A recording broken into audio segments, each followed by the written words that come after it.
Bonjour, ce matin, une parole de délivrance. Quand une personne est dans la tristesse, en deuil, dans le Psaume 34, verset 18, verset 19, l'Éternel est près de ceux qui ont le cœur brisé. Il sera toujours là. Et il sauve ceux qui ont l'esprit dans l'abattement. Donc, nous devons chercher le Seigneur. On n'est pas éternel. C'est dur quand on perd une famille, c'est vrai. Mais une parole qui console.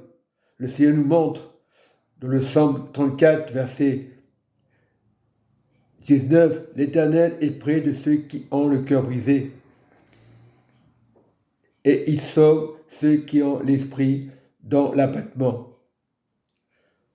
Donc, nous devons être dans la joie dans le Seigneur. Il est très important de chercher la joie.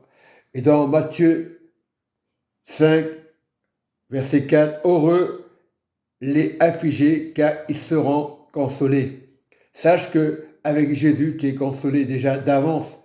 On n'est pas éternel. Si tu as donné ta vie à Jésus, tu dois être consolé. Il y a combien des enfants de Dieu chrétiens, toujours dans la tristesse, dans l'abattement. Au lieu de chercher Dieu, ils cherchent la tristesse. Un jour ou l'autre, on partira. Du moment que tu as accepté Jésus, tu dois être heureux. Donc la foi est indépendante, c'est vrai. Donc il ne faut pas condamner. On passera tous. Donc celui qui a donné sa vie à Jésus, païen ou athée, ça n'a rien changé. Mais toi que tu n'es pas athée, toi que tu as accepté le Seigneur dans la joie, c'est normal quand on perd quelqu'un, on est triste. Ça c'est normal, c'est humain. Mais Jésus, il n'a jamais été triste. Jésus, il a été triste quand Lazare était pas là, mais il savait très bien que Jésus Lazare allait ressusciter. Sache, toi que tu écoutes la parole, sache que tu as la vie éternelle. On est des pécheurs, on n'est pas parfaits. Combien de fois nous tombons? Nous sommes des pèlerins.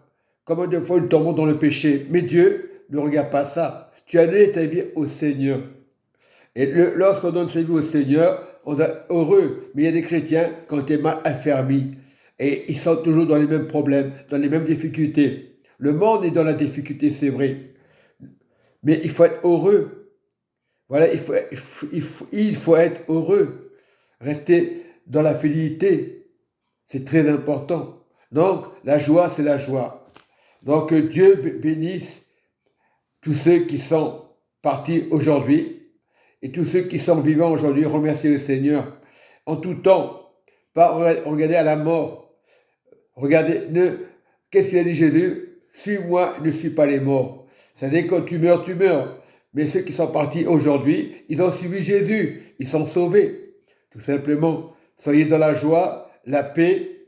C'est moi qui vous parle, j'ai eu l'expérience. Je sais ce que c'est perdre quelqu'un. Mais j'ai la joie aujourd'hui parce que je sais que mon épouse est dans le Seigneur.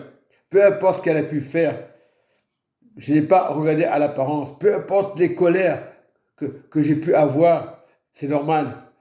Dans la souffrance, dans la maladie. Mais sache que mon épouse, je l'ai gagnée en Christ. Donc, elle a donné sa vie à Jésus. Peu importe ce qu'elle était, peu importe où elle allait, mais elle a donné sa vie. Et aujourd'hui, il y a beaucoup de personnes qui sont tristes. C'est normal quand on perd quelqu'un.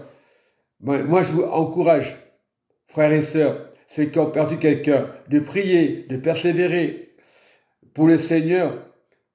Et si tu persévères pour le Seigneur, tu n'as rien à craindre. La crainte de Jésus, c'est la sagesse.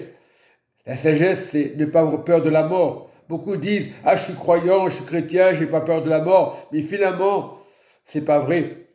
Et lorsque tu vas partir, lorsque tu vas t'approcher de la mort, tu es dans la joie déjà. Et plus tu t'approches, tu es dans la joie. En ce temps de la fin, tout va mal. Mais sache, si aujourd'hui, je pars, ou demain, peu importe, je ne sais pas, je serai dans la joie. Tout le monde a peur de la mort.